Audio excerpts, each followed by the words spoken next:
I'm Bridget. I'm Brooke. And we're Cooks Like Us. And today we are making Gluten-Y. Gluten-free cooking. And that is because since our last episodes, both of us have gone gluten-free. I will tell you why me. Every time I ate a meal, I got terrible gas and indigestion for days. I'm sorry, but I did. And I had this horrible itchy scalp and it was really disgusting. But I stopped. My doctor recommended I stop the gluten. I did. It went away. It was night and day. Gone. Just from gluten. I didn't have terrible gas or an itchy skin. Let's just get that clear. Those are big symptoms. I didn't even know that I had gluten sensitivity at all until like a friend of mine recommended paleo nutrition, which we will definitely talk about later. But it's basically like eating like a caveman, and so they didn't have like wheats and all of that kind of stuff. So I cut it out, and after 2 weeks of never eating it, I had one piece of bread and my stomach hurt for days. And it was really like, I didn't even know that you didn't have to live with stomach pain. I thought that was like part of eating, you know? So now it's nothing. It's awesome. And you can have gluten sensitivity, you can have wheat allergy, or you can have celiac disease. And for more information, you can go to gluten-sensitivity-symptoms.com. That's not our website, but it's been very helpful to us. I also noticed that without the gluten, I'm so much better. And I don't miss it because I can do things like make what I'm going to make today, which is, what do you make? Right, well, we're going to start with a basic. We each picked one thing that we could like really, really miss. And the only thing that I really missed was something to soak up my egg yolks for breakfast. So I'm making biscuits. And I'm making chocolate chip cookies! Yay! If you're an oven mama or a meal making man, a saute Sally or a pita pan, we could make it easy just as well make a fuss. We are simply cooks like us.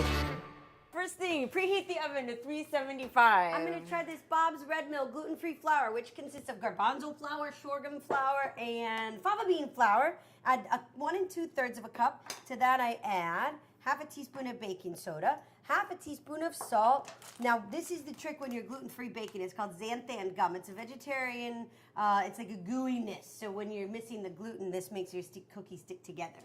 And add that, and then just mix your dry ingredients up. I have 4 dry ingredients. It's a 3-to-1 ratio of quinoa to cornmeal. And I've got 1.5 cups of quinoa, half a cup of cornmeal, and then I have a tablespoon of baking powder and just like a half a teaspoon of salt. Okay. And blend. And then over here, I have 1/4 of a cup of butter, which is half a stick. And to that is 3/4 of a cup of the most beautiful brown sugar I've ever seen. And I'm also going to try to use agave instead of white sugar because I am trying to not have refined sugar. So you pour those together, and then you cream butter and sugar. Takes about 5 minutes. And I take my bacon grease directly off of the stove. I just pour it right in there. This is my fat. I have 3 tablespoons of bacon grease, and then I take some room temperature butter. It's really important that it's room temperature. 4 tablespoons of the butter. Now, when your butter And then you blend. she does that. When your butter and sugar is ready, and this is the part you can't rush with cookies and baking, you have to cream it till it's beautifully smooth, no graininess. So just get in there, good. And then to that, I'm going to add my egg. Yummy. Gotta have an egg. That's also kind of gum for you. And then 2 teaspoons of Brooks Brothers very special vanilla. Happy birthday, Quinn. Today's his 40th birthday. Today is his 40th birthday. Yeah. And then you blend those together until they are smooth. Yeah.